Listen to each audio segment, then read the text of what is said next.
eut un moment précis dans la vie du Padre Pio, où il perçut quelque chose d'extraordinaire dans l'âme de ceux qui se présentaient devant lui. Il ne s'agissait pas d'une simple intuition humaine, ni d'une lecture froide de signes corporels évidents. C'était une perception absolument surnaturelle.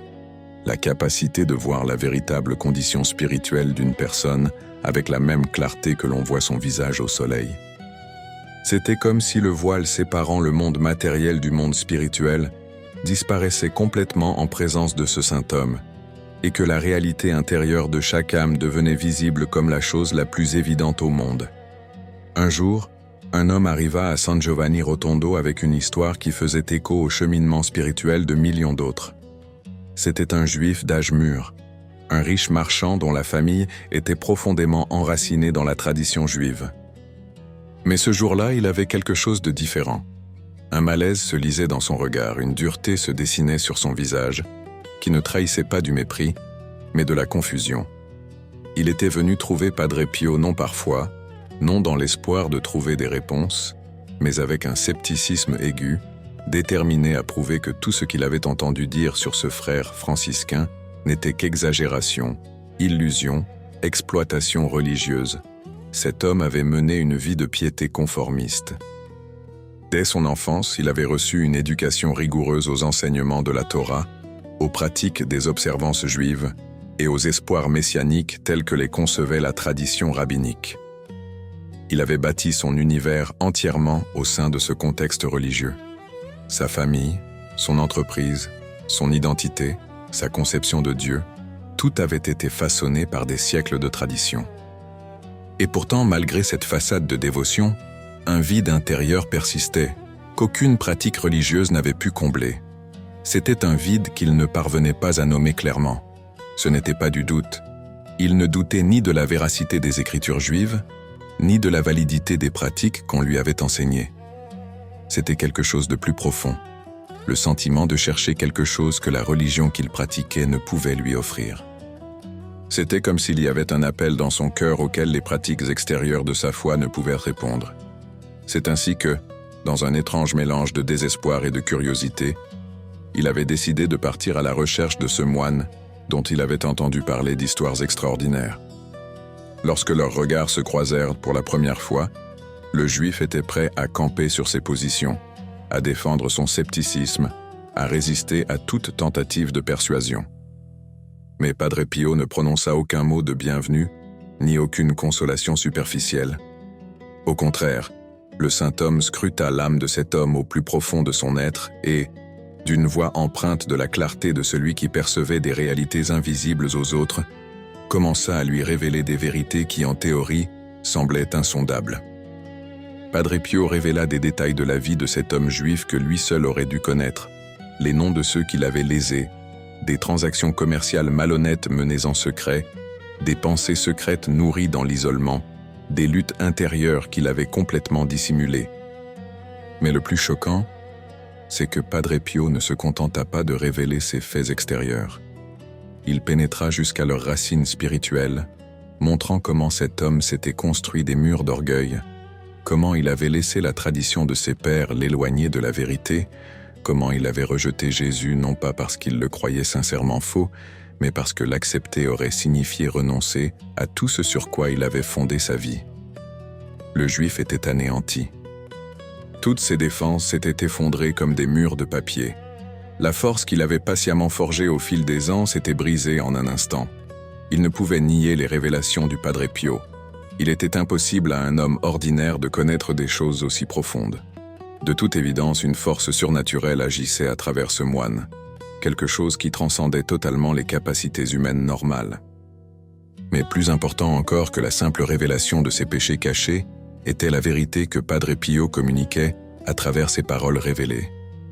Il expliquait que cet homme avait passé sa vie entière à chercher Dieu de la mauvaise manière, que la tradition qui l'avait guidé, bien que contenant des éléments de vérité authentique, l'avait en réalité empêché d'accéder à la vérité suprême, que Jésus-Christ n'était pas un faux Messie, comme on le lui avait enseigné pendant des générations, que le Christ était véritablement le Fils de Dieu, venu non pour abolir la loi mosaïque, mais pour l'accomplir pleinement, pour offrir le salut, non par une observance imparfaite de la loi, mais par la grâce divine qui transcende toute loi. Padre Pio révéla également une vérité qui toucha profondément ce juif. Le rejet du Christ était fondamentalement un acte d'orgueil spirituel. C'était refuser d'accepter qu'un être plus parfait que soi puisse être la vérité incarnée. C'était privilégier la tradition humaine à la révélation divine personnelle. C'était en essence le même péché originel qui avait séparé Adam de Dieu dans le jardin d'Éden. Le désir d'établir sa propre vérité au lieu de se soumettre humblement à la vérité divine. Le juif se mit à pleurer. Ce n'étaient pas des larmes de colère ni de frustration défensive. C'étaient des larmes de compréhension profonde qui pénétrèrent de son âme comme jamais auparavant. Pour la première fois de sa vie, il commença à comprendre, non seulement intellectuellement par des arguments rationnels, mais d'une manière qui touchait le plus profond de son être, qu'il s'était trompé. Que toutes ces années de dévotion religieuse, tous ses sacrifices, toute son obéissance scrupuleuse aux pratiques religieuses de ses parents, tout cela avait été vain, car il avait cherché Dieu au mauvais endroit. Padre Pio continua de parler avec une compassion extraordinaire, celle d'un homme dont la vie était entièrement consacrée à l'amour du salut des âmes. Il ne condamna pas le juif pour son rejet antérieur du Christ, bien que ce rejet fût effectivement condamnable. Il expliqua que Dieu comprend parfaitement le cœur humain, qu'il sait que beaucoup héritent de croyances sans les remettre véritablement en question, sans avoir l'occasion de se confronter personnellement à la vérité. Que Dieu offre à chacun la possibilité de connaître la vérité lorsqu'il est véritablement prêt à la recevoir et à l'accueillir.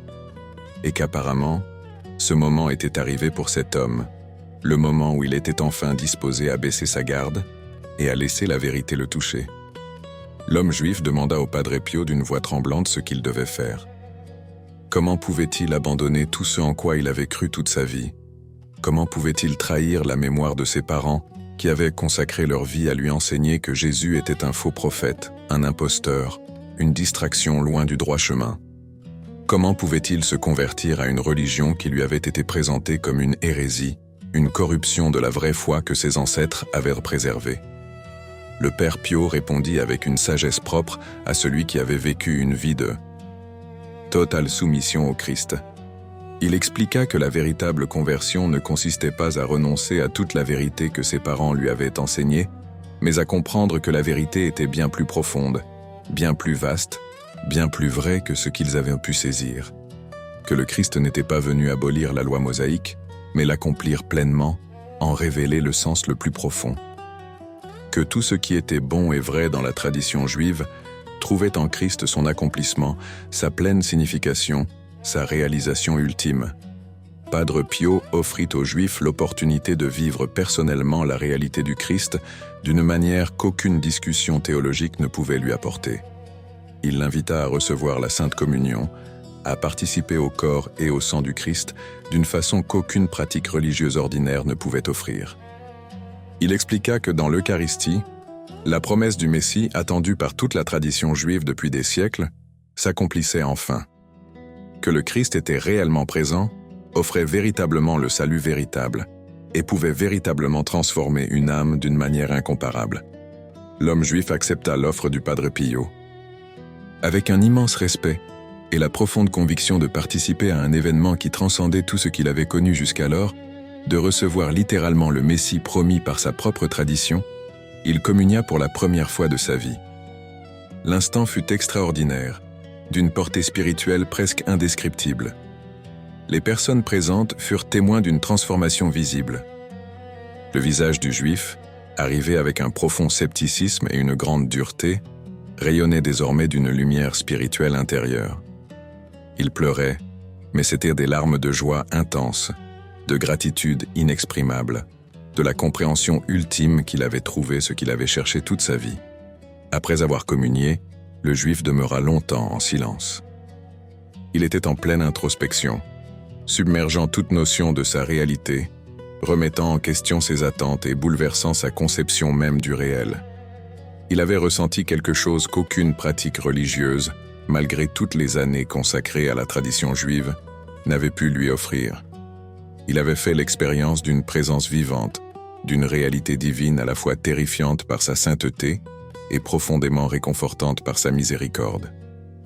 Il avait enfin compris, aussi clairement que lorsqu'on voit le soleil briller, que le Christ était véritablement celui qu'il avait affirmé être, le Fils de Dieu, le Messie promis, la vérité incarnée. Le Père Pio expliqua ensuite à l'homme juif les prochaines étapes de son cheminement vers une véritable conversion. Il devait recevoir le baptême catholique, renonçant ainsi formellement à ses anciennes croyances et embrassant pleinement la vérité du Christ. Il devait confesser tous ses péchés, toutes ses déviations, toute sa vie passée consacrée à chercher Dieu par une voie erronée et trouver la paix absolue dans l'absolution divine. Il devait consacrer sa vie à un repentir sincère et à la recherche constante de la sainteté, laissant le Christ transformer chaque aspect de son existence. Il devait partager son expérience extraordinaire avec les autres, témoignant de la miséricorde incomparable et de la grâce transformatrice du Christ qu'il avait personnellement reçue. Le baptême eut lieu quelques jours plus tard. La cérémonie fut une célébration extraordinaire de la grâce divine transformatrice qui avait bouleversé une vie. Les amis et la famille du Juif converti étaient donc présents. Beaucoup partagèrent la joie sincère de sa conversion, d'autres encore perplexes, voire offensés par son renoncement total à la tradition juive que sa famille avait perpétuée depuis des générations. Mais le Juif converti demeurait ferme dans sa conviction. Il avait fait l'expérience personnelle de la vérité, d'une manière incontestable. Il avait rencontré le Christ de façon réelle et indéniable. Et rien, ni pression sociale, ni loyauté familiale, ni menace de rejet, ne pouvait le faire rebrousser chemin. Les années qui suivirent furent marquées par la transformation continue et progressive de la vie de cet homme. Il avait abandonné ses affaires florissantes pour se consacrer entièrement à la vie spirituelle, comprenant qu'aucune richesse matérielle ne pouvait se comparer à la richesse de la grâce qu'il avait trouvée. Il se rendait fréquemment à San Giovanni Rotondo pour être en présence du Padre Pio, approfondir sa compréhension de la foi chrétienne par l'enseignement du saint et recevoir un constant accompagnement spirituel de la part d'un homme extraordinairement proche du divin. Il devint un laïc exemplaire au sein de l'Église catholique, assistant quotidiennement à la messe avec une dévotion absolue, communiant régulièrement avec une profonde gratitude et pratiquant les vertus chrétiennes avec une intensité qui impressionnait même les religieux professionnels, ayant consacré leur vie au service de Dieu. Mais l'aspect le plus significatif et le plus fécond de sa conversion fut peut-être la manière dont il devint un témoin vivant et extraordinaire pour d'autres Juifs en quête sincère de vérité spirituelle. Son histoire, celle d'un homme profondément enraciné dans la tradition juive, venu à Padre Pio avec un scepticisme total et la volonté de dénoncer les impostures, et transformé par la grâce du Christ, révélée par la perspicacité surnaturelle de Padre Pio, devint un puissant instrument d'évangélisation. Nombreux furent les Juifs qui le connaissaient personnellement, qui avaient été témoins de sa transformation, qui comprenaient qu'il parlait d'une expérience authentique et non de théories abstraites, et qui furent profondément touchés au point de remettre en question leurs propres croyances et de chercher à connaître le Christ personnellement. La conversion de ce Juif a clairement révélé un aspect fondamental de la grâce divine et de la vérité chrétienne absolue. La vérité du Christ n'était pas un ensemble de doctrines abstraites à accepter intellectuellement de loin. C'était une réalité vivante, accessible à tous, capable de transformer une personne au-delà de toute philosophie. C'était la présence de Dieu, agissant à travers son corps sur terre, à travers sa véritable Église, à travers des saints comme Padre Pio, qui avaient consacré leur vie entière à transmettre cette grâce transformatrice aux âmes prêtes à la recevoir. Le Père Pio évoquait fréquemment cette conversion extraordinaire comme un exemple parfait de ce qu'il appelait la puissance irrésistible de la grâce du Christ. Il expliquait que lorsque Dieu désirait véritablement ramener une âme à lui, lorsque le moment était venu pour cette âme de connaître la vérité, il plaçait sur son chemin les circonstances particulières et les instruments nécessaires. En l'occurrence, le Juif avait été mystérieusement conduit à San Giovanni Rotondo, avait rencontré le Père Pio, avait fait l'expérience de la révélation surnaturelle complète de la véritable état de son âme et s'était vu offrir l'extraordinaire opportunité de connaître personnellement le Christ par l'Eucharistie. Mais Padre Pio a aussi souligné à maintes reprises que, malgré toute la puissance surnaturelle de la grâce divine, la décision finale revenait entièrement aux Juifs convertis. Il aurait pu rejeter la vérité révélée par Padre Pio. Il aurait pu s'entêter dans son scepticisme défensif. Il aurait pu attribuer le savoir surnaturel de Padre Pio à de simples tours de magie ou à des techniques de divination. Il aurait pu s'en aller, mais il avait choisi d'ouvrir son cœur. Il avait choisi d'accepter la vérité, même si cela signifiait renoncer à tout ce en quoi il avait cru. Il avait choisi de laisser la grâce le transformer entièrement. La vie de cet homme converti reflétait une compréhension vive et profonde d'une chose que beaucoup de chrétiens de naissance peinent souvent à saisir pleinement. La véritable conversion au Christ est un événement extraordinaire, à chérir chaque jour avec une profonde gratitude, une expérience qui doit transformer radicalement son existence. Il ne se contentait pas de croire au Christ de manière abstraite et passive. Il l'avait rencontré si personnellement, si concrètement, si indéniablement, que toute sa vie s'était trouvée entièrement réorganisée autour de cette vérité fondamentale. Son travail, ses relations, son rapport au temps, sa conception du sens de l'existence, tout avait été transformé par la réalité du Christ. L'histoire de ce Juif converti révélait aussi une réalité théologique importante que beaucoup de chrétiens ne comprenaient pas pleinement. Le salut n'était pas une simple question mécanique d'appartenance à la bonne religion ou de pratique des bonnes observances. Il s'agissait fondamentalement d'une rencontre authentique avec le Christ, de laisser la grâce transformer profondément le cœur humain, de choisir de soumettre sa propre volonté à celle de Dieu. Un Juif qui croyait sincèrement en Christ, qui lui offrait sa vie en obéissance, qui participait à ses sacrements, était sauvé. Un chrétien de nom seulement, baptisé mais vivant dans le rejet du Christ, restait perdu malgré son appartenance nominale. Le Père Pio enseignait fréquemment au cours de cette conversion extraordinaire que l'Église catholique n'était pas simplement une institution humaine et sociale, comme beaucoup le pensaient. Elle était le corps vivant du Christ, transmettant sans cesse la grâce qu'il avait acquise par son sacrifice rédempteur. Lorsqu'on rencontrait véritablement la véritable Église, on rencontrait le Christ à l'œuvre en elle. L'Église n'était pas exclusive, au sens où elle serait fermée aux autres et rejetterait la vérité extérieure, mais inclusive, en ce sens qu'elle offrait son salut authentique à tous ceux qui venaient à elle avec un cœur véritablement ouvert.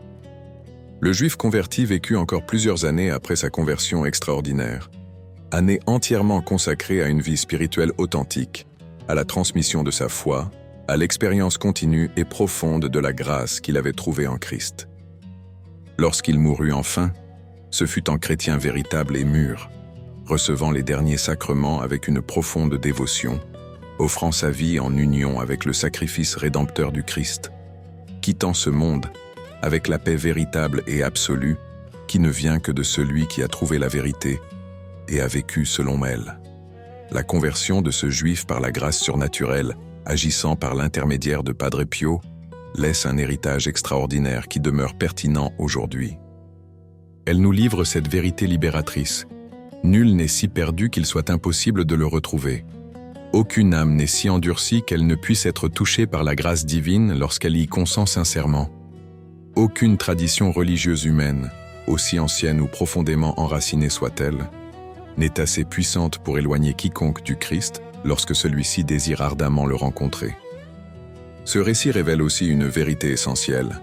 Padre Pio, malgré ses stigmates et ses dons surnaturels extraordinaires, accomplissait ce à quoi toute l'Église était appelée, être un instrument vivant par lequel la grâce transformatrice du Christ atteignait les âmes perdues et en quête de sens. La véritable sainteté ne se résumait pas à une perfection personnelle isolée, mais consistait fondamentalement à laisser le Christ agir à travers soi pour transformer autrui, pour atteindre ceux qui étaient dans les ténèbres.